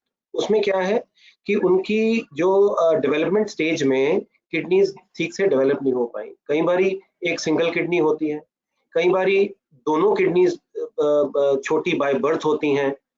इनको रुकावट होती है, जहाँ किडनी पाइप से जुड़ती है या नीचे ब्लैडर से जुड़ती है, वहां में कुछ कंजेनिटल प्रॉब्लम्स हो सकती हैं, पैदाइशी प्रॉब्लम्स हो सकती हैं, जिससे आगे बढ़ के इनको प्रॉब्लम्स आ सकती हैं। एक बड़ा इंपॉर्टेंट है जिसको हम रिफ्लक्स बोलते हैं। जब यूरिन पास करता है कोई इंसान, तो ब्लैडर में से इमेजिन करें जहाँ यूरिन इकट्ठा हुआ है, सिर्फ आगे को फॉरवर्ड फ्लो होना चाहिए यूरिन पास करते समय, बट अनफॉर्चुनेटली बीमारी की वजह से, कंजेनिटल बीमारी की वजह से रिफ्लक्स होता है। सो वेसाइको यूरेट्रिक रिफ्लक्स, जिसमें ब्लैडर से वापस किडनी की तरफ यूरिन जाना शुरू हो जाता है और वो किडनीज को डिस्ट्रॉय करता है। तो एक मुख्य कारण जो पैदा होने से लेके और 10-15 साल की एज तक जो कैकुट, जो मैंने बोला, कंजेनिटल एनोमलीज जो होती हैं किडनीज की, वो एक मुख्य कारण है। दूसरा कारण बच्चों में है जो हेरिडिटरी डिसऑर्डर्स होते हैं, कुछ जेनेटिक बीमारियां हैं जो पेशाब, जो किडनी के फिल्टर को खराब कर देती हैं और धीरे धीरे वो प्रॉब्लम हो जाती है और किडनीज डिस्ट्रॉय हो सकती हैं। कुछ कारण है ट्यूबुलर डिफेक्ट्स हैं, जो जो किडनी का एक हिस्सा है जिसको ट्यूब्यूल्स बोलते हैं, उसके लेवल पे एक्सचेंजेस होते हैं और जो अच्छी चीजें बॉडी को चाहिए होती हैं वो ट्यूब्यूल्स वापस रख लेते हैं बॉडी में। कई बारी ये नहीं रख सकते हैं, इसमें सिस्ट बन जाती हैं, किडनी में सिस्ट बन जाती हैं। ये सारे एक कंजेनिटल कारण हैं जो कि प्रॉब्लम हो सकती है। फिर दूसरा एक बड़ा इंपॉर्टेंट कारण है जो अनफॉर्चुनेट है, डायरिया रिलेटेड। बच्चों में डायरिया के बाद एक बीमारी जिसका नाम है हेमोलिटिक यूरेमिक सिंड्रोम। ये I think relatively less common बीमारियां हैं, हमें आज की इसको चर्चा में शायद इतना मुख्यता नहीं देनी चाहिए, because this is we can discuss on case by case basis. तो आज की जो हमारी डिस्कशन हो रही है, we have to come to know कि क्या चीजें हैं जो हम कर सकते हैं। वेल, जो हमने बातें बताई कंजेनिटल एनोमलीज से, जब भी आजकल जो मेन शहरों में एंटीनेटल अल्ट्रासाउंड्स होते हैं और इवन बच्चे के पैदा होने से पहले हम ये पता कर सकते हैं कि कोई किडनीज की कंजेनिटल एब्नॉर्मलिटी तो नहीं आ रही है, सो दैट हम पैदा होने से बच्चे के पहले ही प्लानिंग कर सकते हैं उसके करेक्टिव मेजर्स की। These are fortunately relatively rare diseases. और एक फाइनल स्टेटमेंट कि जो बड़ों को बीमारियां होती हैं, ऑल्दो रिलेटिवली अनकॉमन, बट बच्चों में भी हो सकती हैं, काफी वही बीमारियां रेप्लिकेट हो सकती हैं। बिल्कुल, thank you sir, thank you. The purpose was कि लोगों को जागरूक करें कि बच्चों में भी किडनी की बीमारियां हो सकती हैं, क्योंकि अक्सर लोग सोचते हैं कि बच्चों में किडनी की बीमारी कहाँ होगी, वो तो बड़ों को होती है। और अक्सर बच्चे कम उम्र में उनका इलाज नहीं होता है, and young boys and girls they and up with renal transplant. तो इसमें थैंक यू सर। एक मैं ऐड करना चाहूंगा doctor Kesari, sorry to interrupt you here, कि किसी भी बच्चे को अगर पेरेंट्स देखते हैं कि फेलियर टू थ्राइव है, मतलब बच्चा ठीक से सेहत नहीं बन रही है, उसकी हड्डियां कमजोर हो रही हैं, उसकी टांगें बोइंग हो रही है, जिसको हम कई बार आपने देखा सीधे टांगों की बजाय उनकी ऐसे शेप बिगड़ जाती है, चलना मुश्किल हो जाता है, या बच्चे एक वॉडलिंग गेट हो जाती है, बतख की तरह चलने शुरू हो जाते हैं। कोई भी ऐसी चीज हुए तो कारण किडनीज भी हो सकता है। अगर बच्चों के पैर में स्वेलिंग आ रही है, बच्चों को खून की कमी हो रही है, बच्चों को भूख नहीं लग रही, और खास करके अगर उनकी ग्रोथ स्टंटेड रह रही है, अगर उनकी सेहत नहीं बन रही है, दुबले पतले रह गए हैं, उनकी हाइट नहीं बढ़ रही है, आई थिंक डॉक्टर को मिलके और एक किडनी की प्रॉब्लम को भी हमें जांच करवानी चाहिए। थैंक यू डॉक्टर खुल्लर, आपने दो बहुत इंपॉर्टेंट एस्पेक्ट यहाँ पे हमें जागरूक किए, एक किडनी का बोन से, बोन हेल्थ से रिलेशन, और एक ब्लड से। इसके बारे में हम थोड़ी और चर्चा करेंगे, but before that doctor Saxena sir, I would like to ask you to tell us the role of kidneys during pregnancy, कि गर्भावस्था में भी किडनी की प्रॉब्लम हो सकती है क्या? बिल्कुल, एक्चुअली तो जो डॉक्टर खुल्लर ने पॉइंट बोला, जो 20 वीक अल्ट्रासाउंड होता है आजकल 20 हफ्ते की प्रेगनेंसी पे, वो काफी सारे किडनी डिफेक्ट्स पकड़ लेता है। और आई थिंक ये स्पेशली उन लोगों के लिए एसेंशियल है जिनमें एक कोई हिस्ट्री है कि कंजेनिटल पैदाइशी बच्चों में डिफेक्ट्स होने की, तो उनमें सेकंड प्रेगनेंसी है अगर, तो ये स्कैन और इसका बाद का जो 28 या 32 वीक का स्कैन ये जरूर होना चाहिए। क्योंकि फॉर्चुनेटली आज के टाइम में ऐसे इंटरवेंशनिस्ट आ गए हैं जो इन यूट्रो ही, मतलब बच्चे माँ के गर्भ में ही इन डिफेक्ट्स को करेक्ट कर सकते हैं। तो ऑल्दो ये ऐसी चीज नहीं है जो हर जगह अवेलेबल है, बट अब अवेलेबल है। तो जो इनमें कुछ बीमारियां आप ठीक भी कर सकते हैं इन यूट्रो, तो ये एक बड़ा इम्पोर्टेंट वो है। दूसरी बात, माँ में अगर बच्चे के आसपास पानी जो है वो अगर बहुत ज्यादा है, तो भी आपको किडनी डिफेक्ट्स बच्चे में सस्पेक्ट करने चाहिए और आपको एक हायर सेंटर में जाना चाहिए अल्ट्रासाउंड कराने, ताकि अर्ली एंड अगर नॉन ट्रीटेबल डिफेक्ट है तो आप टर्मिनेशन करा सकते हैं प्रेगनेंसी का, और अगर ट्रीटेबल है और किसी इन यूट्रो सर्जरी से प्रिवेंटेबल है तो आप कर सकते हैं। बहुत सारे डिफेक्ट्स पैदा होने के तुरंत बाद भी आप करेक्ट कर दें तो बच्चे की लाइफ ठीक रहती है। Thank you sir, thank you. Doctor Khullar, क्या माँ को भी कोई प्रॉब्लम हो सकती है? जैसे अक्सर ब्लड प्रेशर बढ़ जाता है, स्वेलिंग आ जाती है, is that also related to the kidneys?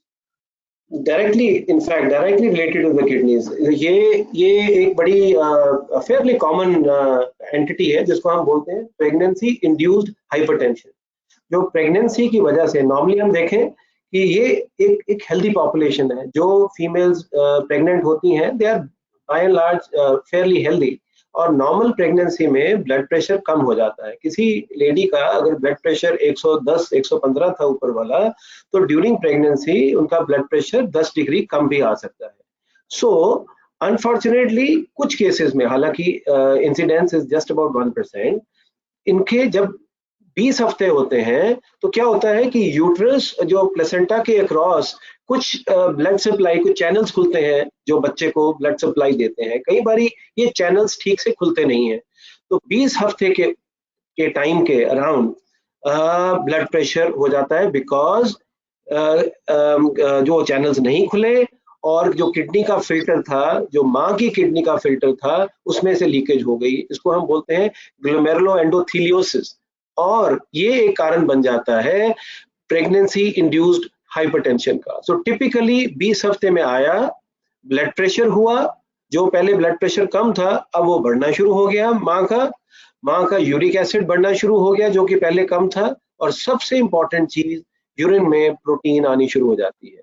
ये यूरिन में प्रोटीन धीरे धीरे बढ़ती जाती है। अब आप देखें टिपिकल प्रेगनेंसी जो 9 महीने की होती है, 39 वीक्स की हम बात करते हैं, 20 हफ्ते में ये शुरू हो गया और धीरे धीरे ये बढ़ता ही जाता है, और ये ठीक होता है जैसे ही डिलीवरी होती है उसके 6 हफ्ते के अंदर अंदर ये बिल्कुल ठीक हो जाता है, एज इफ कभी कुछ हुआ ही नहीं था। और ये दोबारा तंग कर सकता है दोबारा सेकेंड प्रेगनेंसी में। उन लेडीज में ये ज्यादा पाया जाता है जो जिनकी फर्स्ट प्रेगनेंसी, जो एल्डरली प्राइमी बोलते हैं, जिनकी फर्स्ट प्रेगनेंसी 30 साल के बाद हुई, नंबर 1। दूसरा, जिनकी फैमिली हिस्ट्री, उनकी माँ को भी अगर प्रेगनेंसी के दौरान ब्लड प्रेशर हुआ था, उनमें, जिनकी मल्टीपल प्रेगनेंसीज हैं उनमें, या अक्सर पाया जाता है कि अगर चेंज ऑफ पार्टनर हुआ है, so people thought there is some antigenic reaction to the sperm also, so उसकी वजह से भी पाया गया है कि ये कारण है जो कौन सी लेडीज हैं जिसमें प्रेगनेंसी इंड्यूस्ड हाइपरटेंशन ज्यादा होता है। और ऐसे में this becomes quite important, because in a few unfortunate ones ये किडनी की प्रॉब्लम काफी ज्यादा बढ़ सकती है, इवन किडनी फेलियर हो सकता है, इवन लिवर की इंजरी सीवियर केसेस में हो सकती है, और this can potentially become life endangering अगर इसको ठीक से ट्रीट ना किया जाए। और ये ब्लड प्रेशर कंट्रोल करना, we again, Dr. Saxena, I'm sure is going to agree with me, is something which we as nephrologists are very proud of, the way we handle such kind of blood pressures, because ये भी art है, क्योंकि सारी blood pressure की दवाइयाँ during pregnancy नहीं दे सकते हैं। चूंकि इस बीमारी का जेनेसिस किडनीज है, तो we consider ourselves better adept at managing the blood pressure associated with pregnancy.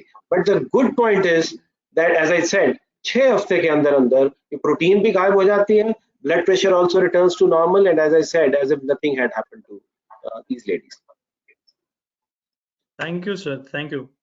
एक और बहुत कॉमन प्रॉब्लम जो मुझे लगता है होती है कि people frequently take lot of OTCs, लोग हर छोटी छोटी चीज के लिए दवाई केमिस्ट से जाके ले लेते हैं, and does that adversely affect kidneys also? Sir, क्या कुछ ऐसी दवाइयां लेने से किडनी को नुकसान हो सकता है? Doctor Saxena sir.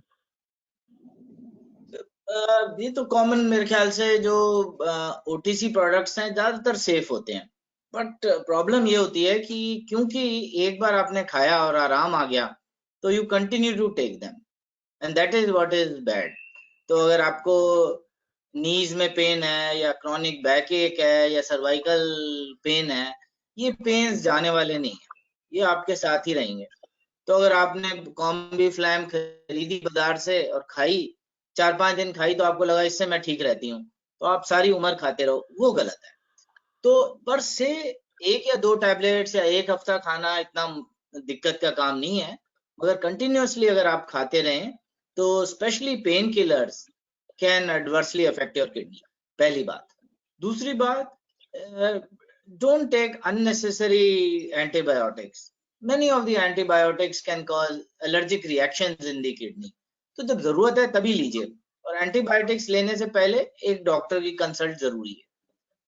अब जो पेन किलर्स का क्या ऑल्टरनेटिव है? अगर ये क्रॉनिक पेन्स हैं, ये जाएंगे तो है नहीं, तो आपको पेन रिलीफ तो चाहिए।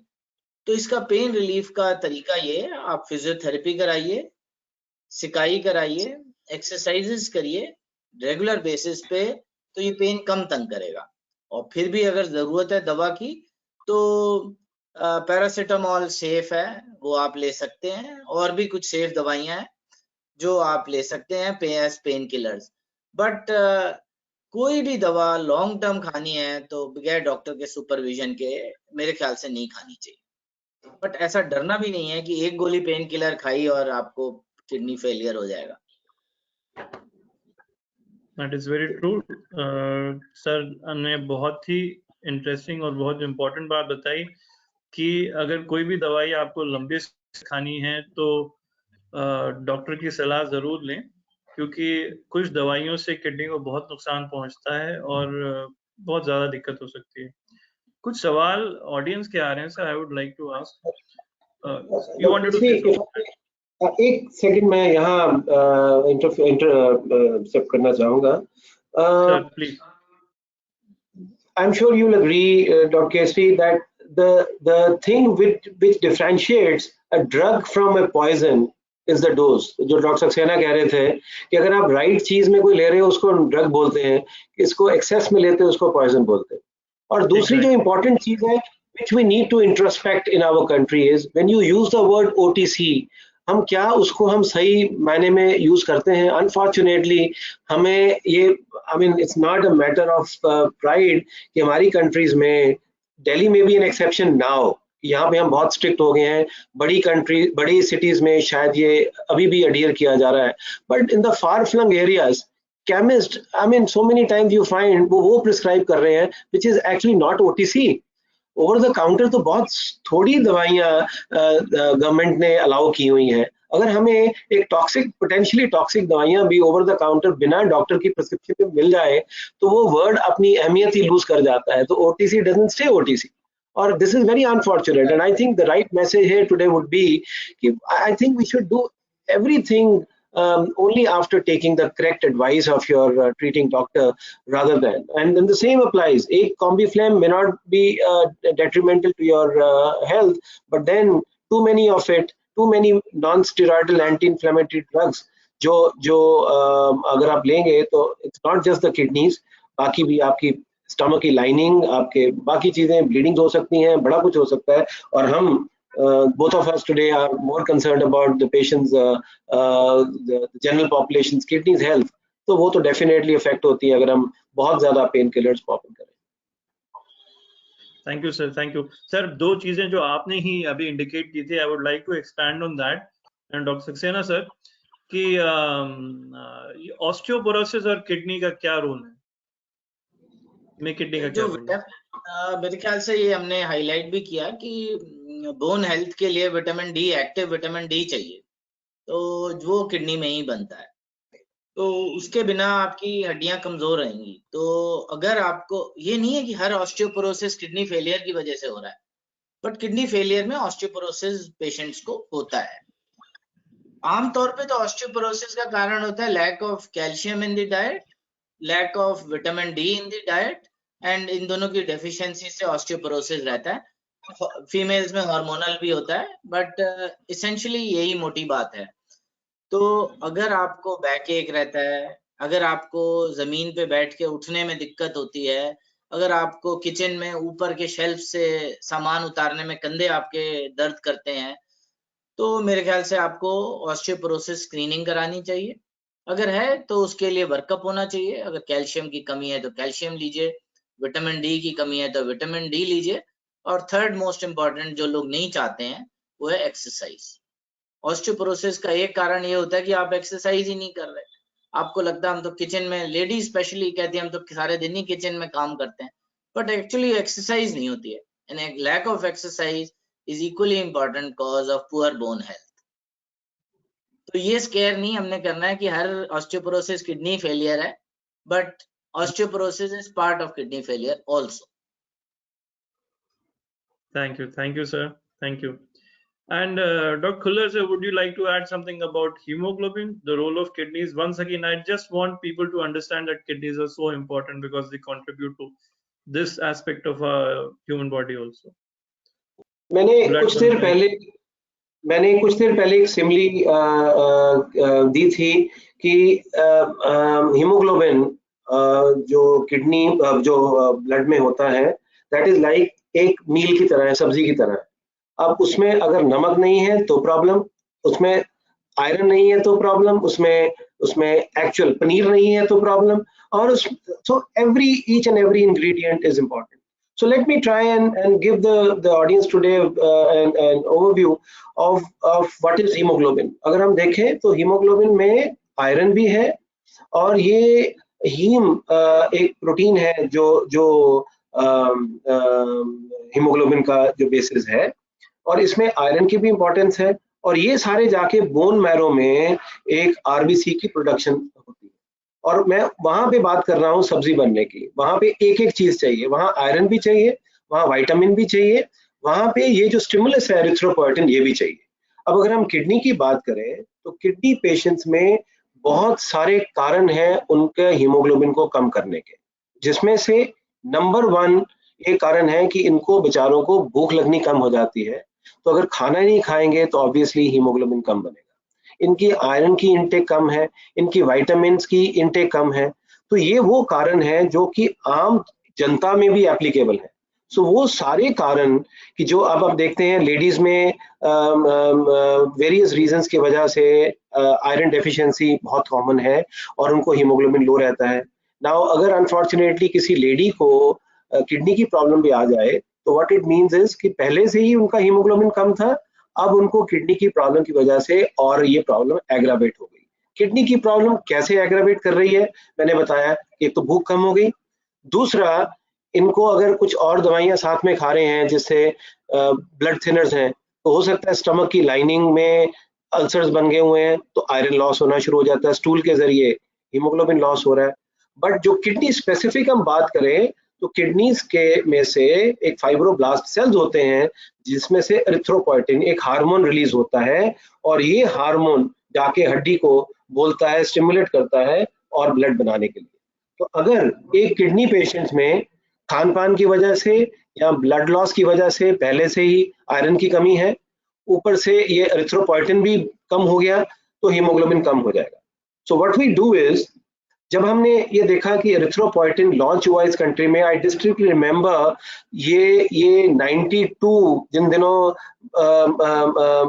देश एक बड़ी समस्या में उलझा हुआ था, उन्हीं दिनों कोइंसाइड करके हमारे देश में पहली बारी एरिथ्रोपोएटिन मॉलिक्यूल का लॉन्च हुआ था with lot of fanfare, and this really revolutionized the way we nephrologists could help manage patients' anemia. And revolutionary in the sense कि जहां एक पेशेंट को हर महीने हम 4-4, 5-5 यूनिट ब्लड के लगवा रहे थे, सडनली देखा कि हम उनको ब्लड देने की जरूरत ही बंद हो गई है, because we had that availability of that key component that is called erythropoietin. उसमें काफी इंप्रूवमेंट हुई है ओवर ईयर्स। अब बहुत इंपॉर्टेंट बात है कि शायद इंजेक्शंस के बदले अब वो टैबलेट्स में फॉर्म में भी आना शुरू हो जाएगा। बट ये कहना कि सिर्फ हम और एरिथ्रोपोएटिन जो बड़े कॉस्टली इंजेक्शंस हैं उनको लगा के किसी का हीमोग्लोबिन ठीक करना चाहें, वो भी करेक्ट नहीं होएगा।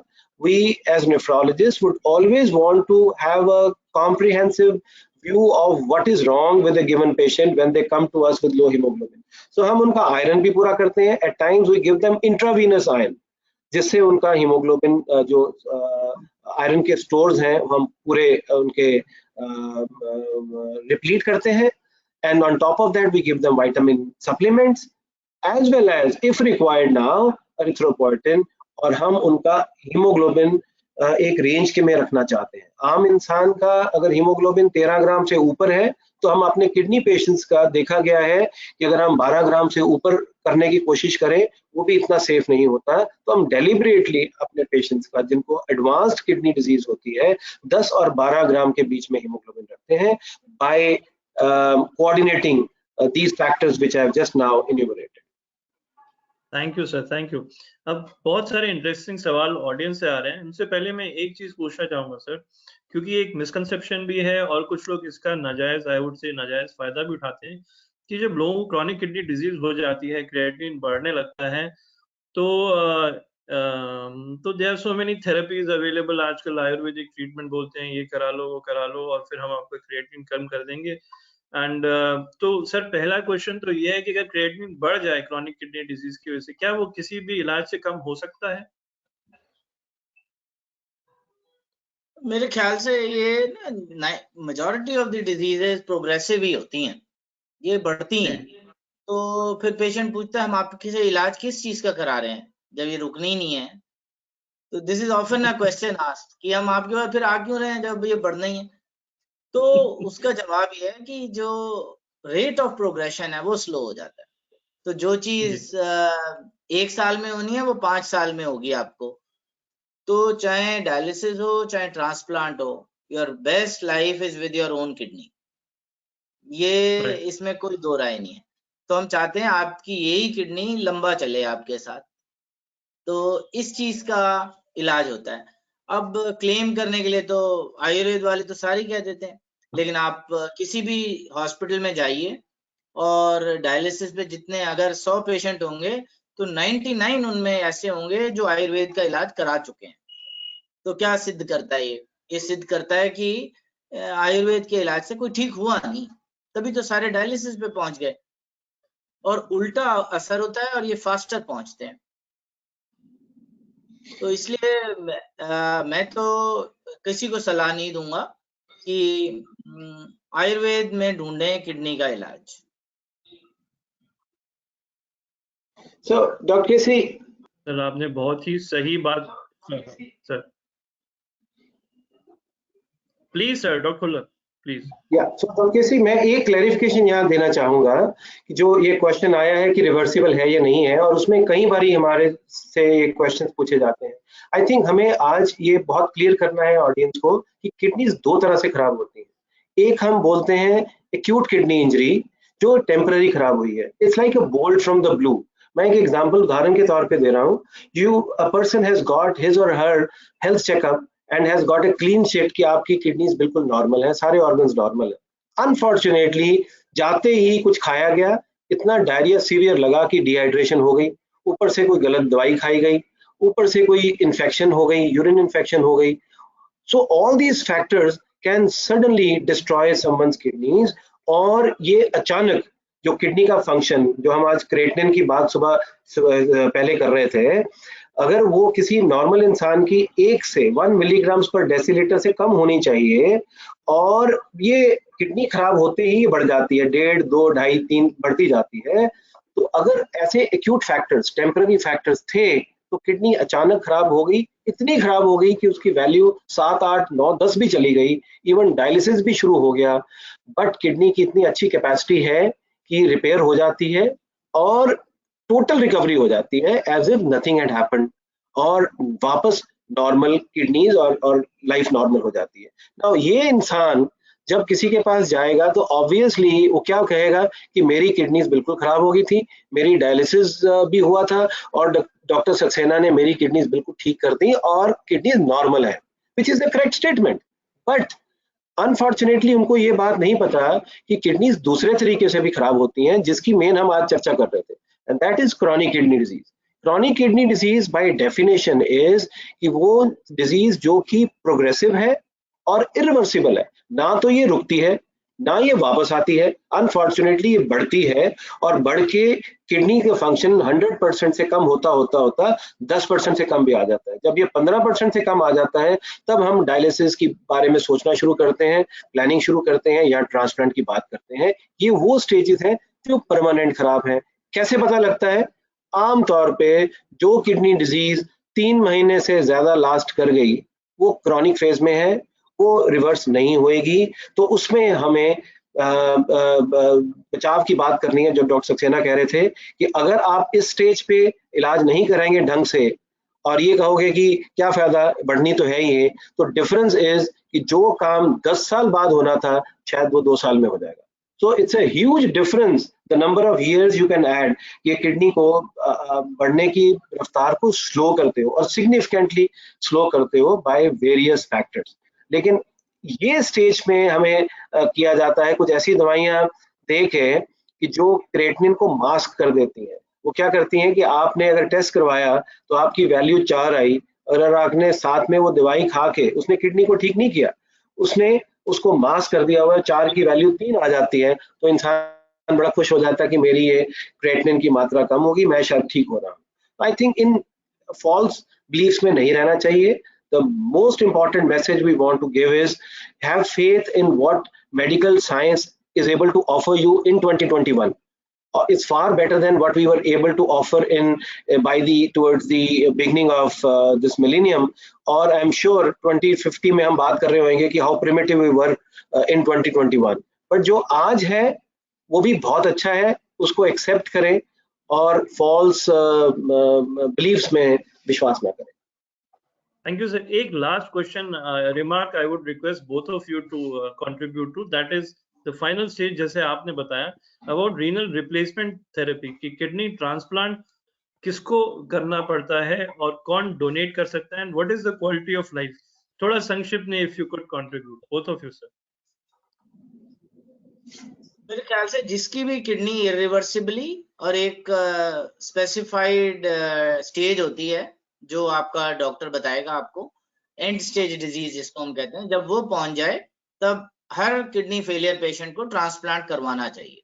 अब इसमें कुछ लोग होते हैं जो फिट नहीं है ट्रांसप्लांट के लिए, तो उनको नहीं करना है। उसके अलावा सब एलिजिबल हैं ट्रांसप्लांट के लिए।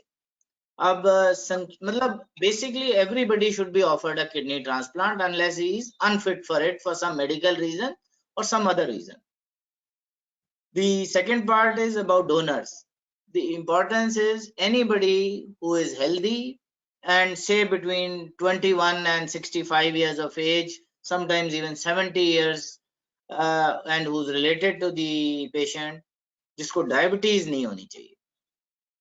उसके अलावा अगर कोई और मेजर डिजीज नहीं है, जैसे किसी को हार्ट में स्टेंट्स पड़े हुए हैं या किसी को कैंसर किसी का ऑर्गन का था और अब वो ठीक हो गया है, क्या वो दे सकता है? वो विषय जो है वो स्पेशलिस्ट के हैं। बट डायबिटीज अगर है तो बाय एंड लार्ज हम लोग नहीं लेना चाहते हैं, चाहे फैमिली डोनर हो। अदरवाइज विलिंग जो अपने मर्जी से देना चाहे, फैमिली का हो, और एज रेंज मैं कहूँगा 21 से 70 साल, और डायबिटीज ना हो तो वो दे सकता है किडनी। डॉक्टर दिनेश आप बताएं। No, I think that's quite appropriate और ये मैसेज हमने बहुत इंपॉर्टेंट है। एक पहला मैसेज कि बेस्ट ऑप्शन किडनी ट्रांसप्लांट है, और दूसरी इक्वली इंपॉर्टेंट है जो आजकल न्यूक्लियर फैमिलीज हैं, तो डोनर आए कहाँ से? डोनर आई मीन, और हम बात कर रहे थे 8 करोड़ डायबिटिक्स की और डॉक्टर सक्सेना ने डायबिटिक्स को एक्सक्लूड कर दिया। तो आप देखिए पहले फैमिली में 2 मेंबर्स हैं, उसमें से एक डायबिटिक हो गया, तो डोनर कहाँ से आएगा? तो इसलिए और जो इम्पोर्टेंट बात मैसेज आज ये है कि अगर हमें कोई फिट डोनर मिलता है फैमिली में, तो आई थिंक उनको डरने की जरूरत नहीं है। ऑब्वियसली कोई भी हमें एप्रीहेंशन होती है, हम छोटा सा हम एक गॉल ब्लैडर की सर्जरी कराते हैं, obviously things can go wrong in any surgery, but जब हम डोनर को एक्सेप्ट करते हैं हम इतने ज्यादा टेस्ट करवाते हैं, बिकॉज हमारी प्राइमरी रिस्पॉन्सिबिलिटी इज कि जो डोनर जो एक सुप्रीम सेक्रीफाइस कर रहा है उसको रत्ती भर का नुकसान नहीं होना चाहिए। इसलिए हम डायबिटिक्स को, जो बहुत ओबीस पेशेंट्स हैं, हार्ट डिजीज वाले पेशेंट्स हैं, जिनकी सीवियर हाई ब्लड प्रेशर है, जहाँ उनके यूरिन में थोड़ी सी भी प्रोटीन लीक हो रही है, हम उनको एकदम से रूल आउट कर देते हैं। और अगर हम किसी को एक्सेप्ट कर रहे हैं as donors after detailed evaluation, तो उनको ये डर निकाल देना चाहिए अपने मन से कि उनको लॉन्ग टर्म में किडनी डोनेशन की वजह से कोई प्रॉब्लम होगी। So kidney donation is safe. But again coming back to, जब डोनर्स नहीं है, न्यूक्लियर फैमिलीज में छोटे छोटे हम परिवार रह गए हैं, तो कहाँ से डोनर्स आएंगे?